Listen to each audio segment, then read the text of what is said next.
We are 22 West Radio, the new home of K Beach. 22 West Radio is 22westmedia.com and 88.1 FM, KKJZ HD3 Long Beach and Los Angeles.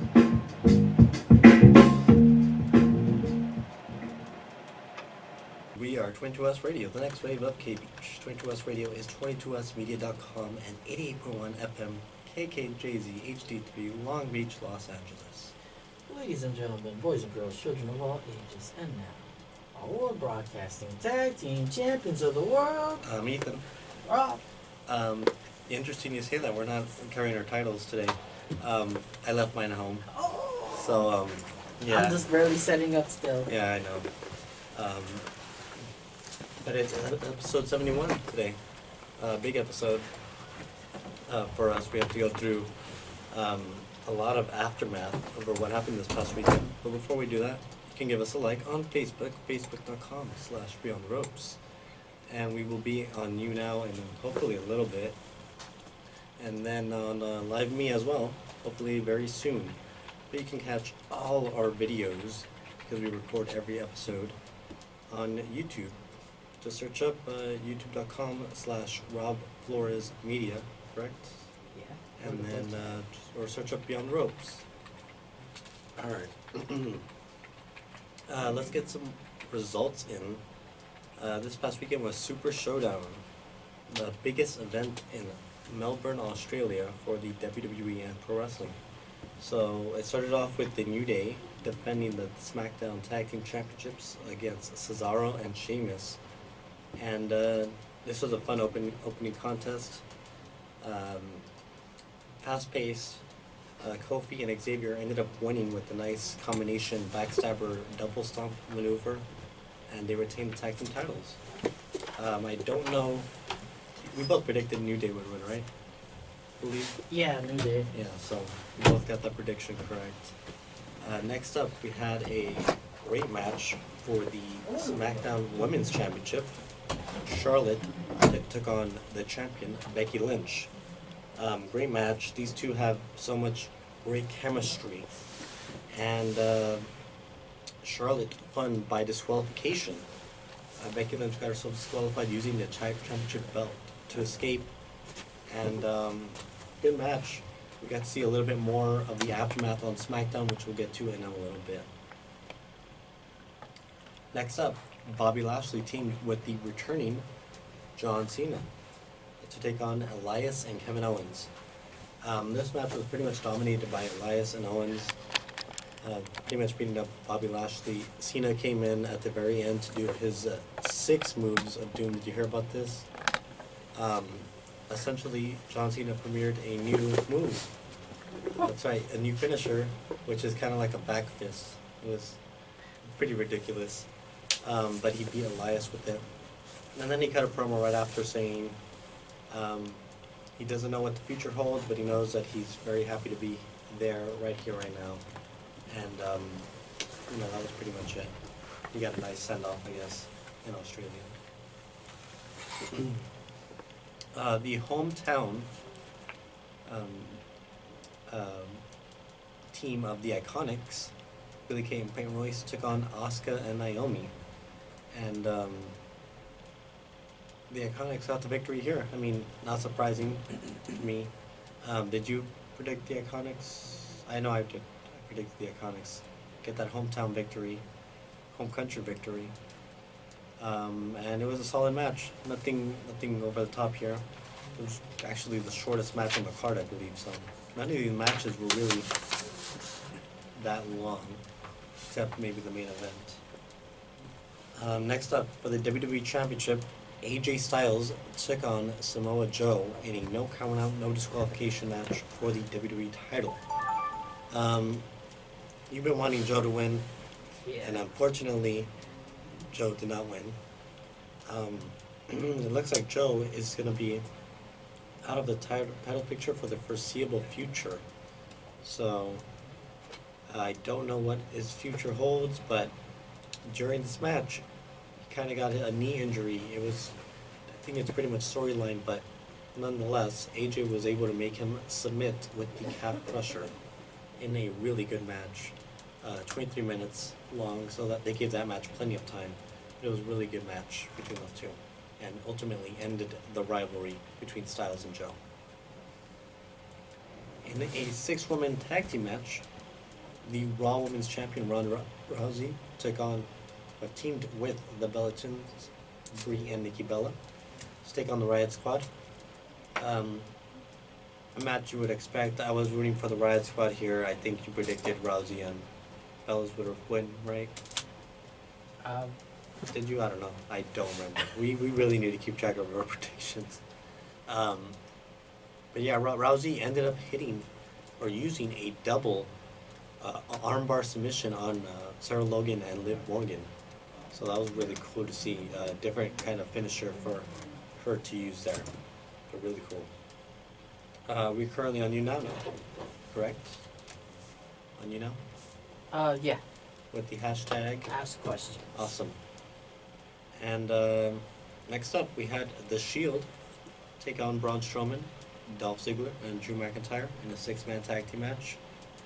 Again, another fun match, fast-paced. It was chaos all over the place. Ultimately, The Shield ended up picking up the victory in under 20 minutes with Dean Ambrose hitting dirty deeds on Dolph Ziggler. And we got to see more aftermath and a rematch on Monday Night Raw, which we'll get into in just a little bit. The Miz took on Daniel Bryan for a number 1 contenders match for the WWE Championship. This match lasted exactly 2 minutes and 25 seconds. I stand corrected that this was actually the shortest match of the night. Daniel Bryan won with a small package roll-up and ultimately embarrassed The Miz and kind of left the Australian crowd in a shock of silence. So that was really cool, unexpected. I heard they only did that because they want to give more time to the Undertaker match. No, apparently that wasn't the case. I actually read a story where the reason they did that is because they wanted to give The Miz the nickname the 2-Minute Man to kind of tease and continue the storyline between The Miz and Daniel Bryan, and it was used heavily on SmackDown Live. Next up, the main event, Triple H versus The Undertaker. I predicted Triple H. Who did you predict again? Undertaker. Alright. And they each had someone in their corner. Shawn Michaels with Triple H and Kane with The Undertaker. Great match. A lot of involvement between all 4 competitors. Ultimately, Shawn Michaels hit sweet chin music on Taker, and then Triple H hit a pedigree, defeated Undertaker, but that wasn't it. After the match, the Brothers of Destruction absolutely decimated Triple H and Shawn Michaels, leaving them lying in and outside of the ring. They actually chokeslammed Shawn Michaels on the announce table. So that was a really, really good ending to the show. Last time ever until, Crown Jewel. So we'll get into that in a little bit. I think we should take a quick commercial. I'm barely setting them up right now. Oh, okay. So not yet? Right. Alright. Did you hear any other news over this past weekend? No, well, X-Pac gave his opinion about, Shawn saying that he would come out of retirement for the match, tag match. Oh, really? What did he say? Just that he doesn't blame Shawn for, committing and honoring to his retirement this long and all that. Yeah, no, I agree. And we're going to get into this decision of this tag team match happening in just a few minutes. You're going to set up those commercials, and then we'll get into it more Monday Night Raw, the aftermath. A really good episode of Raw and SmackDown this week. I highly recommend to watch. Next week is the 1000th episode of SmackDown Live, and some big names are set to appear. We're going to get into that, all that and more. We obviously have our fantasy bookings as well. A very interesting SmackDown booking by Mr. Rob Flores. And then I also had my pay-per-view happen this weekend, which also had some interesting moves there. Are you still setting up those commercials? Yeah, it's ready. Oh, they're ready? Cool. Yeah. So I think let's take a commercial break, and then we'll be back with Raw, SmackDown, and then our fantasy bookings, and so much more. Did you know that Long Beach State offers 151 different degrees? And annual tuition is nearly $3,000 less than the national average, leaving Long Beach State one of the best value campuses in the nation. Even after you graduate, the average mid-career salary of Long Beach State graduates exceeds $98,000. At the beach, we know no barriers. It's a philosophy that applies to everything we do.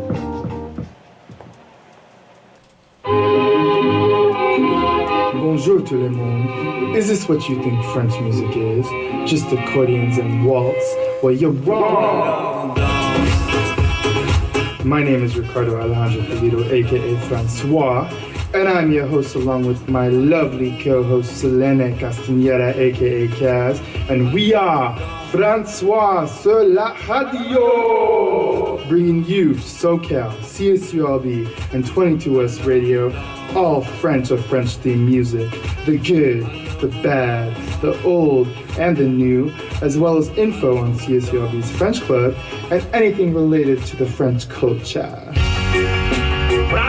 Join us for un temps inoubliable, or an unforgettable time, and tune in every Tuesday from 9 to 10 p.m. A plus, mes chers amis. Bonsoir et au revoir. Yours truly, Francois.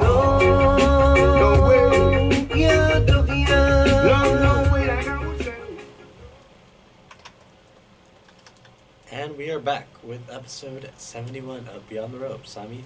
I'm Rob. As always, you can give us a like on Facebook, facebook.com/Beyond the Ropes. We are currently on with the hashtag, Ask questions. and we are now on Live Me. Yes, with Live Pro Wrestling Talk Show. You can find us on YouTube, youtube.com/Rob Flores Media, or go to Rob's website, robfloresmedia.com. Yep. You can search up Beyond the Ropes on YouTube and find almost all 70 episodes, right? All of them now. All of them now. They're Awesome. all there So now. we're all caught up. Yes. Rob's all caught up. Got all the episodes up there. I know there was a couple posted this past week. Oh, yeah. Alright, cool. And Twitter.com/@EthanMV95 and Rob Flores Media. awesome. And yeah, be sure to tweet at us. Sometimes I'm usually tweeting during Raw or SmackDown, or retweeting at least. So this past week was a pretty big week for Raw and SmackDown. The aftermath of Super Showdown and the build to WWE Crown Jewel and WWE Evolution, the first all-women's pay-per-view. The show kicked off with Triple H and Shawn Michaels addressing The Undertaker and Kane's attack last Saturday after Super Showdown ended. They stated that the respect they once had was gone for them, and so much so that Shawn Michaels was coming out of retirement and reforming the Generation X to challenge the Brothers of Destruction, to a tag team match at Crown Jewel in Saudi Arabia on November 2nd. The match was made official later in the night, and it's going to be a good one. Hopefully, though, I mean, it's always great, to see Undertaker win for once, with the fact that he's been fed twice already, and, when it counts. I mean, it fed twice. Brock, Reigns. I mean, that was a couple of years ago. That hasn't That's been still recent. quite the blemish on his record. Yeah, So I mean, but he won 20-something WrestleManias it's in a not row. enough. He needs to win 100 more. He's 50-something years old. He's I the think dead man. it's time. I think it's time. I see the Generation X winning this. There's a lot of talk that they're gonna really try to build Bray to be the next Undertaker kind of. That would be exciting because they need something for him to do, and whatever it is. I mean, the Wilkins stuff was good, but before that, it just wasn't working anymore. He just wasn't built as a main event level talent. So There's not that many supernatural type gimmicks and stuff. Well, Not unless Matt, gives Jeff some, reincarnation water. I mean, it just doesn't work that much anymore. It works in certain, I guess, spouts. I guess it could work with Bray Wyatt and like Matt Hardy, but you can't do it with every character like you did 20 years ago. But yeah, ultimately, Crown Jewel DX versus the Brothers of Destruction. DX got a new cool shirt that I really want, so just putting it out there for the world. It'll be Shawn Michaels' first match since 2010 in WrestleMania 26 when Undertaker retired him. Some more aftermath from Super Showdown. Ronda Rousey and the Bella Twins took on the Riot Squad again and defeated them once again. However, the Bella Twins turned on Rousey after the match, and it looks like at Evolution it will be Ronda Rousey defending the Raw Women's Championship against Nikki Bella. Nikki just wants another ring. I don't see Nikki winning it, but it's likely the main event, and it's kind of annoying that that's going to be the main event when you have so many good wrestlers out there. But that'll likely main event the show. Some other notes to make apparent. Getting some comments on. Yeah. Okay. So one person said, "Well, you make them smile," and the other says, "If you have $1 million, what would you buy?" I mean, tickets to WrestleMania next year. That'd be a trip to. They're gonna be in New York next year. That'd be a fun trip. $1 million, I could definitely buy. I could buy a couple of trips, a couple of WrestleMania trips, VIP packages and all that. Yeah, do that. What would you do with it? Well, yeah. I mean, every time there's a show around. Cool. I just travel. I'd be like the same people that show up in the front row Oh yeah. to those events. I'd just be You'd like be one that of dude those. with the blue T-shirt and the red hat all the time in the The crowd. side guy? He hasn't been there anymore. There's a guy with long hair. There's a guy in the green shirt. Yeah, there's a lot of the same people you see in the front row. Bobby Lashley turned heel. Did you hear about that? No, it's the best decision because it looks like Kevin Owens is going to be out of action for several months. He suffered a knee injury, and he's going to have surgery. So, they had a match, and during the match, Leo Rush, the man of the hour, and Bobby Lashley's hype man, was essentially talking trash to the Chicago crowd. Well, not necessarily talking trash to them, but talking trash to Kevin Owens, and kind of really turning Lashley heel. And then we got to see more of an aggressive side of Lashley. And after he beat Kevin Owens, he attacked Owens once again. So it looks like Owens is going to be out, and we've now seen a new heel Lashley with a heel Leo Rush. So should be good. There was also teased that there might be a Finn Balor-Lashley feud happening because backstage, while Balor was being interviewed with Bayley, his mixed match tag team partner, Lashley interrupted, and looks like there might be something going on in the near future. Next up, we got so the Crown Jewel is doing something called the World Cup to determine the best in the world. 8 competitors, 4 from Raw, 4 from SmackDown, will compete in a one-night tournament to determine the best in the world. And John Cena was announced that he didn't have to qualify because of his resume, so he was announced. Oh. And the second person was declared after a battle royal, a World Cup battle royal, featuring a bunch of superstars from different countries, none of which nobody knew. Baron Corbin came out and said he's going to earn his opportunity, and he put himself in the battle royal. However, there was one familiar face by the name of the Conquistador. I don't know if you remember him, but back in the day, he was Edge and Christian, or Matt or Jeff Hardy. It was revealed that Kurt Angle was actually under the mask this time. He eliminated Baron Corbin, and now it'll be Kurt Angle joining Cena for the World Cup in Saudi Arabia at WWE Crown Jewel on November 2nd, which should be a very stacked tournament. The Shield had a rematch with Strowman, Ziggler, and McIntyre to close out the show. Shield ended up losing, and Dean once again kind of teased that he was leaving the Shield, kind of building that story. Something I forgot to mention, at WWE Evolution, two matches have been changed. It'll be Trish Stratus and Lita now as a tag team, taking on the team of Alexa Bliss and Mickie James. So it'll be a tag team match moving forward. For SmackDown, the 999th episode of SmackDown Live opened up with Charlotte taking on Becky Lynch for the SmackDown Women's Championship. And if Becky Lynch got disqualified, she would lose the championship.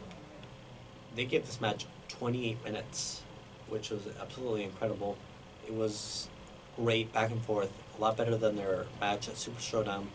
Probably the best match they've had on the main roster.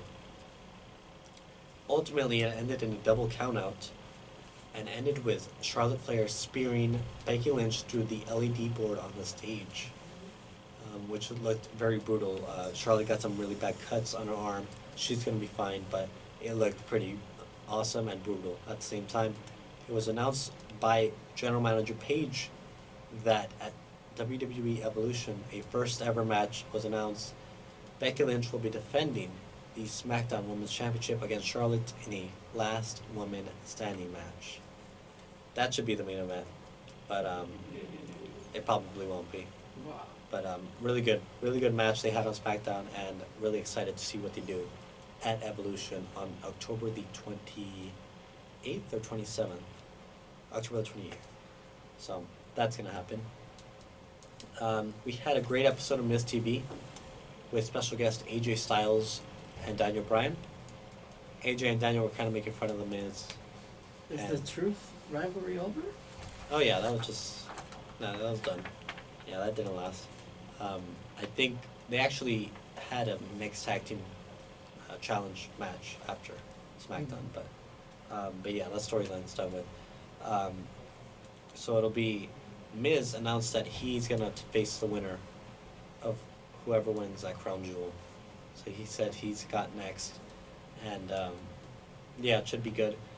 Shelton Benjamin took on AJ Styles, great match. AJ got the victory with the phenomenal forearm. Miz and Daniel Bryan were on commentary. They were great. So that was a really fun segment overall. Next up, we got the announcement that Rey Mysterio was returning to the 1000th episode of SmackDown, and he will be facing the United States champion Shinsuke Nakamura for a qualifying match of the WWE World Cup to determine the best in the world. And I have to mention that, to determine the best in the world, because that was mentioned probably a dozen times on SmackDown Live. That's like the full title of the tournament. Why is it that suddenly there's a cup involved after like we hear that they're in talks with TNA? No, I think that just has to do with Saudi Arabia government wanting some type of tournament. They did the same thing with the TNA? great. No, with Saudi Arabia and WWE. Oh, I thought you meant with No, it had nothing to do with TNA. I think that's completely unrelated. But So yeah. the finalists are gonna be over there at the Crown Jewel event. Well, the official tournament. This is just to qualify for the tournament, so it's not even a part of it. So it's going to be a single night tournament, 8 men, 4 Raw, 4 SmackDown. Cena and Angle already for Raw, and then for SmackDown we already had. Is Jinder Mahal in it? No, he hasn't qualified. It looks like they're going to put like the very top superstar, because Jeff Hardy took on Samoa Joe for the qualifying match, and Jeff Hardy ended up winning after Joe was unable to continue because of his knee injury that he suffered at Super Showdown. So I wonder what kind of story they're going with that. But Jeff qualified, and then in the main event, Randy Orton took on Big Show, the returning Big Show, and Randy Orton won. So far we have 4 Americans in the World Cup. But it looks like they're stacking it with the top guys on the roster. So Jinder hasn't been winning any matches recently, so I doubt he'll be in there. Wow. I think Ray's gonna win next week and qualify, and then there'll be like 3 other spots. So I don't know who else would be a part of that match. Maybe Finn Balor, but who knows? So we'll see with that. Good show overall. SmackDown was pretty packed. Next week, the 1000th episode of SmackDown Live. Evolution's gonna be there for the first time ever.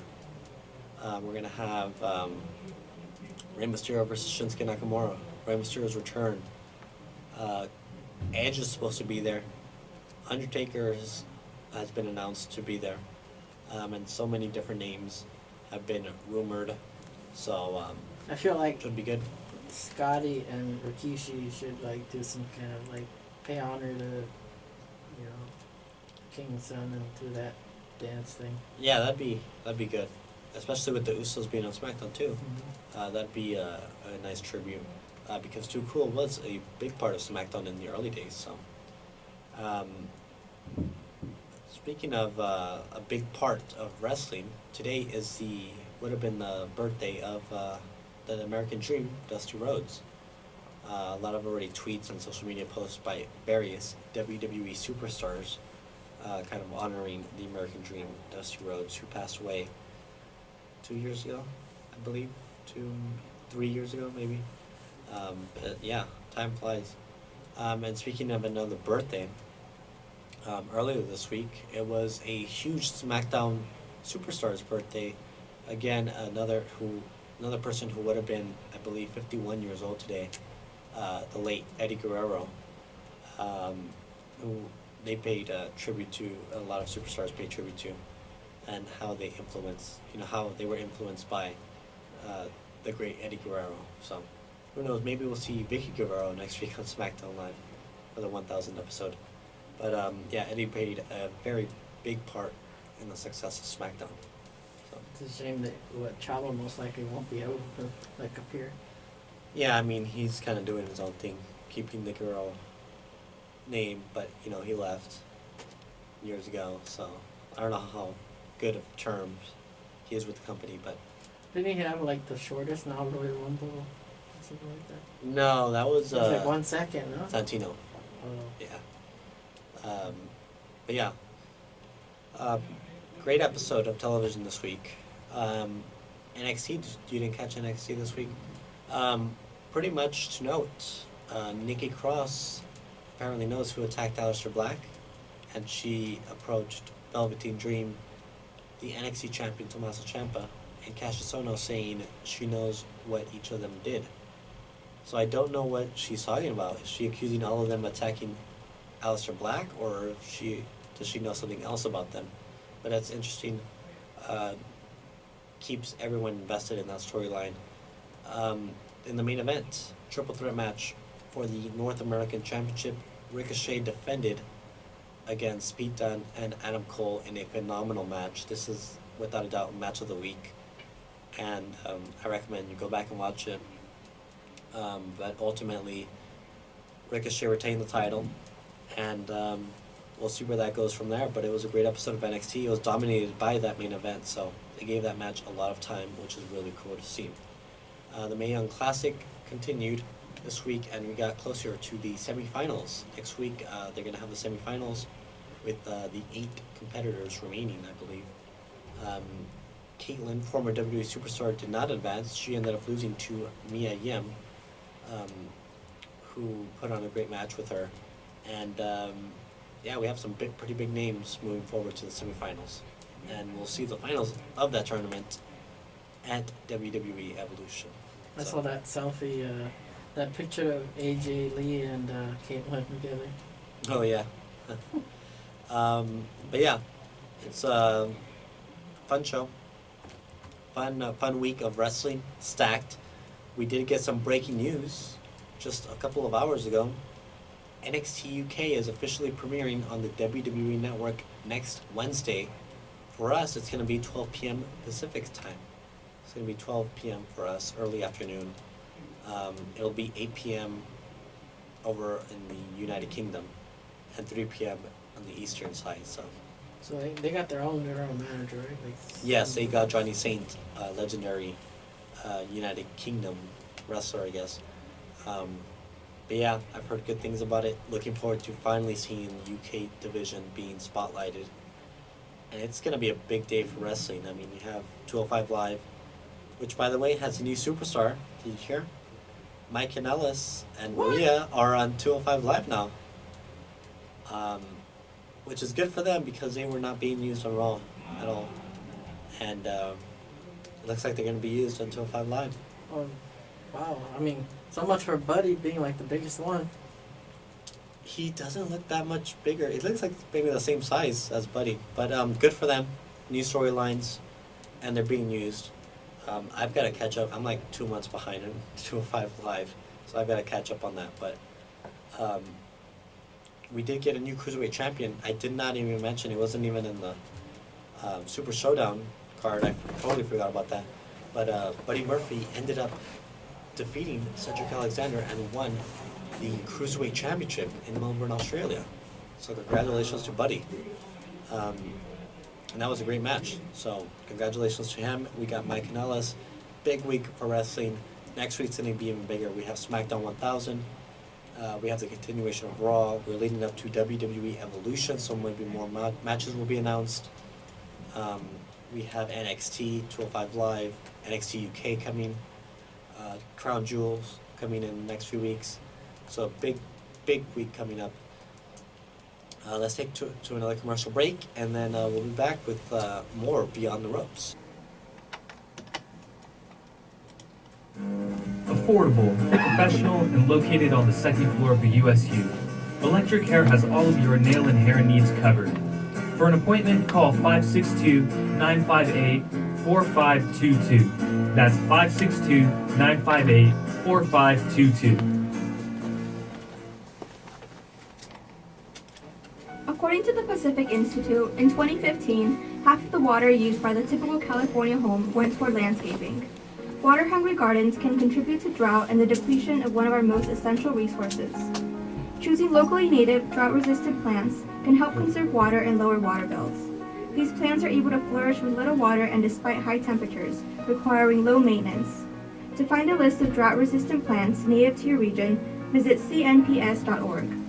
This message has been brought to you by the Environmental Nature Center.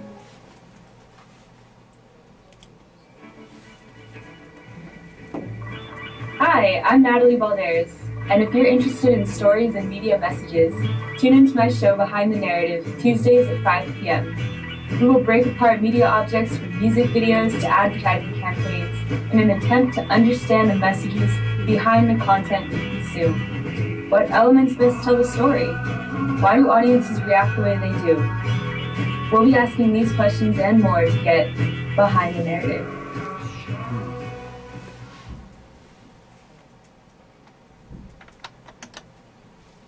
And we are back with episode 71 of Beyond the Ropes. I'm Ethan. I'm Rob. And as always, you can give us a like on Facebook, facebook.com/Beyond the Ropes. We are currently on YouNow with the hashtag Ask questions. and Live Me. Live pro wrestling talk show. And find us on YouTube. Just search up Beyond the Ropes. Find all 70 episodes now posted there. And you can also go on Rob's website, robfloresmedia.com, where they're all posted there as well. Some other news, WWE Hall of Famer, Sonny, Tammy Cinch, was released from jail earlier this week after being in jail for, I believe, 8 months. After violating parole following previous legal issues. She did leave out a statement, so I'll just try and read as much as I can here. I'm home. From now on, my personal life will be kept private, and both of these pages will be taken down. This was on her Facebook page. I will eventually start a new personal page reserved for real friends and family only, and a business page for fans and bookings. Please respect my privacy and only add the new personal page if you are in fact a real friend or family.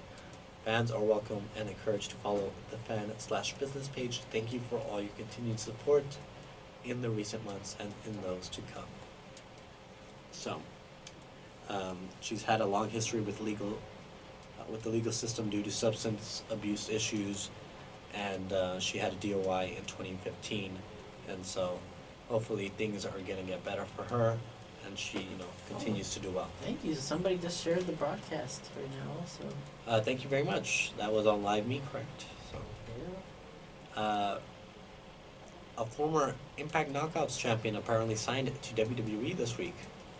Did you hear about it?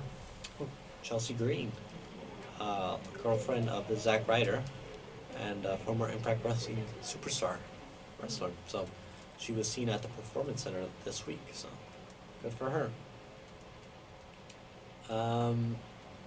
Sasha Banks has been out of action the last few weeks due to injury.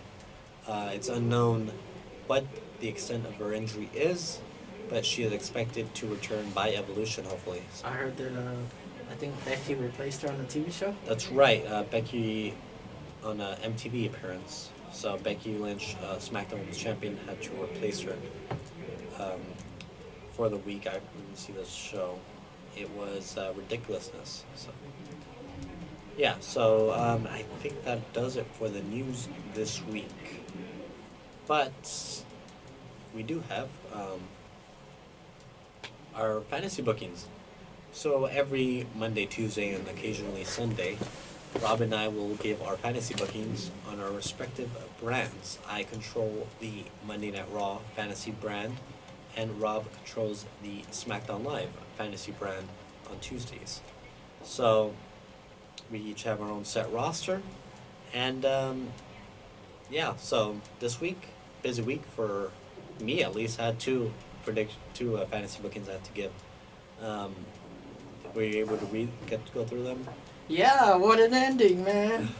So you're talking about the pay-per-view? Yeah. All right. So it was a shocking ending, huh? Oh man. Unexpected unpredictability. Just a bunch of rebels there, man. A bunch of madness happening. So he's talking about my fantasy booking for the Uprising special event, I'm calling it. Essentially, no titles changed. Well, actually, one title changed. The Raw Women's Championship, Asuka ended up winning the championship back. So that happened. Kurt Angle was not in attendance. So he had some travel issues. So, I mean, it happens.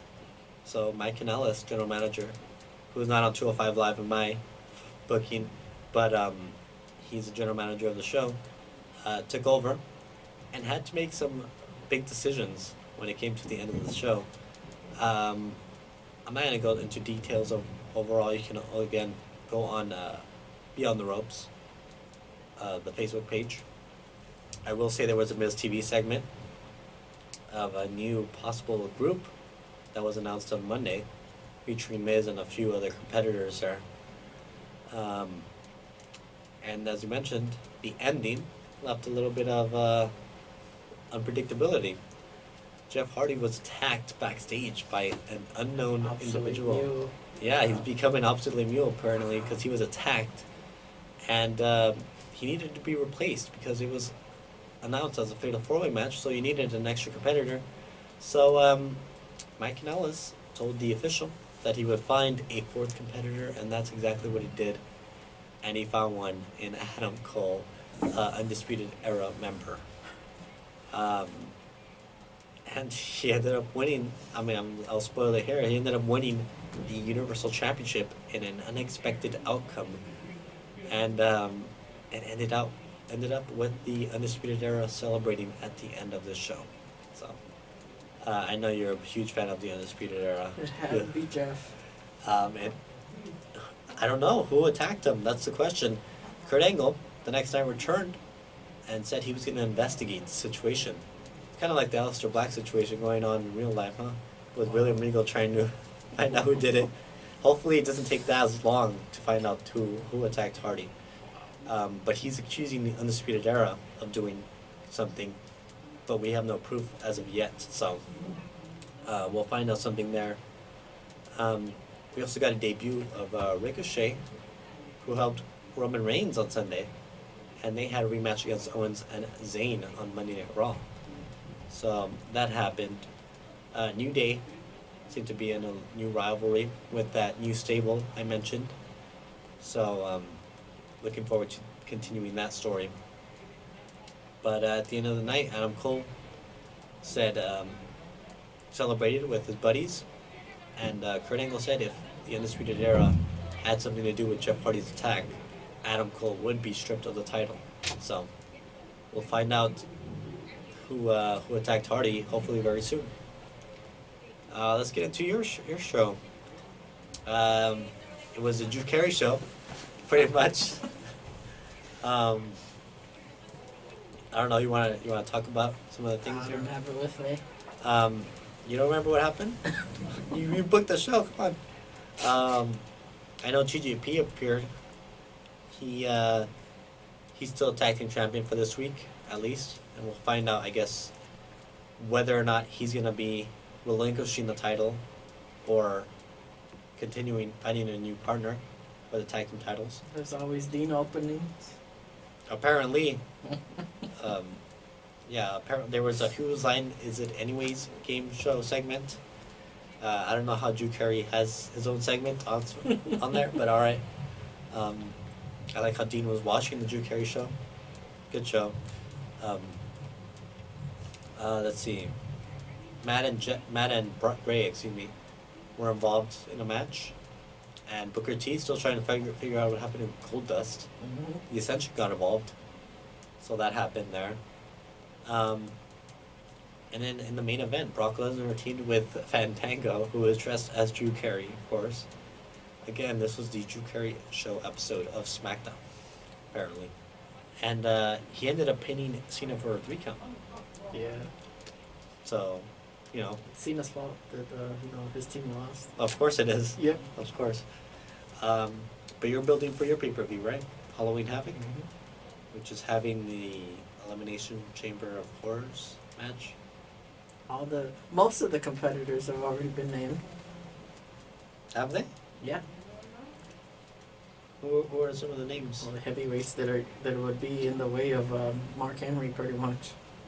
Undertaker, King, Orton. Did you mention it on this episode? Yeah, it's on there. Okay, I forgot about that. But Brock's saying Brock doesn't want to compete in that match. Apparently, he would much rather be in the octagon. I probably wouldn't want to be in that type of match either. That sounds like it's dangerous, extremely dangerous. But yeah, that's kind of I don't know what else to mention on your show, other than you're definitely making some interesting decisions. I'm making some interesting decisions, and I think we're having some really good fun booking each show. We're getting near the end of our show here, wrapping it up here. Any last minute thoughts? What else do we have here? Any predictions on who might appear on the 1000th episode of SmackDown Live? Maybe the Mexicans. I highly doubt that'll ever happen. The Cutting Edge is there. Maybe there's the a Cutting Peep Edge Show. is happening. Maybe we'll see Christian as well. Yeah, Because I mean, the last time the Peep Show was there, he got beaten up by the Mexicans and he left. on SmackDown, no, I think he's done a few Peep Shows since then on SmackDown. They did it was cut. on Raw. His Peep Show afterwards. They might have done it in both. I could be wrong, but I know they had the Cutting Edge Peep Show, where they combined both shows. That'd be fun if they did that again. So we know Edge is going to have a Cutting Edge segment. Evolution's going to be there. Rey Mysterio returns to take on Shinsuke Nakamura for the World Cup qualifying match to determine the best in the world. And so we're going to sign off here. As always, you can give us a like on Facebook, facebook.com/BeyondTheRopes. Once again, I'm Ethan. I'm Rob. And we'll see you next week on episode 72 of Beyond the Ropes. This episode has been too sweet.